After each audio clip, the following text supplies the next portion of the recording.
నా అన్వేషణ పరిస్థితి ఏంటి, ఆయన దేవీ దేవతల గురించే మాట్లాడుతా ఉన్నాడు కదా, దీనికి లింకప్ చేసి ఈ నా అన్వేషణని చూస్తే చెప్పు తీసుకొని కొట్టాల్సిందే. బాబు నువ్వు చదువుకున్నావా లేకపోతే బిచ్చమడుక్కొని తెలివితేటలు తెచ్చుకొని అడుక్కున్న తెడ్డులు తెచ్చుకున్నావా నాకు అర్థం కావట్లేదు. నీకు ఎవడయ్యా ఆఫ్ నాలెడ్జ్ చెప్పింది? ఎవడయ్యా అన్వేష్? నువ్వు హైదరాబాద్ కనుక ఇక్కడికి వచ్చినావంటే తెలంగాణ వాళ్ళు మొత్తం కాళ్ళు ఇరగొట్టి ప్యాక్ చేసి నువ్వు ఎక్కడుంటే అక్కడ ఏరోప్లేన్ లో పంపించే అవకాశాలు ఉంటాయి.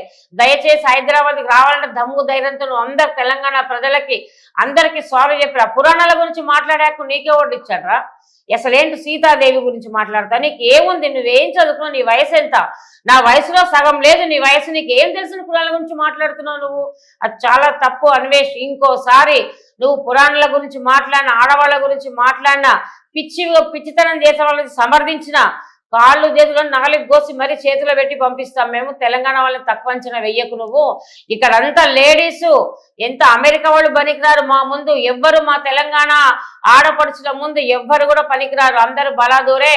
మా కాలు చెప్పుతో నలిపేస్తాం దొంగ విధవా. ఇంకోసారి ఇక్కడికి వచ్చి ఇలాంటివన్నీ పిచ్చి పేళ్ళన్నీ పేలినామంటే ఇది మా శాపం, ఆ బ్రాహ్మణ శాపం ఒకటి. మరి దేవతలందరూ కూడా శపిస్తారు పైనుంచి. నీ కర్మ వదిలిపెట్టదు. ఇంకా త్వరలోనే దీనికి నువ్వు అనుభవిస్తావు, నరకం అనుభవిస్తావు. ఇండియాలో ఏముంది, కేవలం ఈ చెత్త కుప్పలు ఇవే తప్పితే, పొల్యూషన్ తప్పితే అక్కడ ఏం లేదు, అక్కడికి రావాల్సిన అవసరం కూడా లేదు అంటున్నాడు ఆయన. పిచ్చినా కొడక రానప్పుడు మరి నీ వీడియోలు ఎందుకురా మాకు పంపిస్తావు? ఓ పిచ్చినా కొడక, నువ్వు వింటున్నావు ఎక్కడన్నా వీడియో చూడు దయచేసి. నువ్వు ఇండియా రానప్పుడు నీ ఇండియా పిచ్చి వీడియోలని మాకెందుకు పంపిస్తావు? నువ్వు పంపే, నీకు ఇండియా చెత్త ఉంటుంది కదా.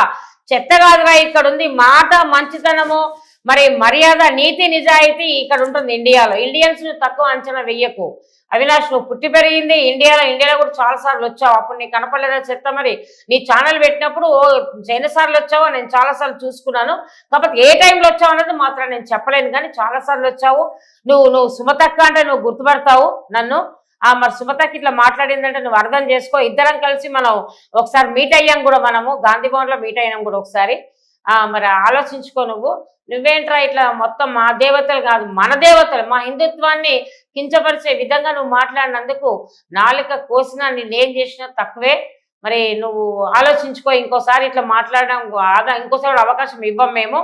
మరి నువ్వు ఇట్లాంటి మాటలు పాడకు. నిన్ను చూసి వేరే వాళ్ళు నేర్చుకుంటారు. సరిగ్గా నీకు రాకపోతే వదిలే, రాదని చెప్పి వదిలే. ఏదో చేయాలని చెప్పి ఎందులో ఇరుక్కోకు దయచేసి.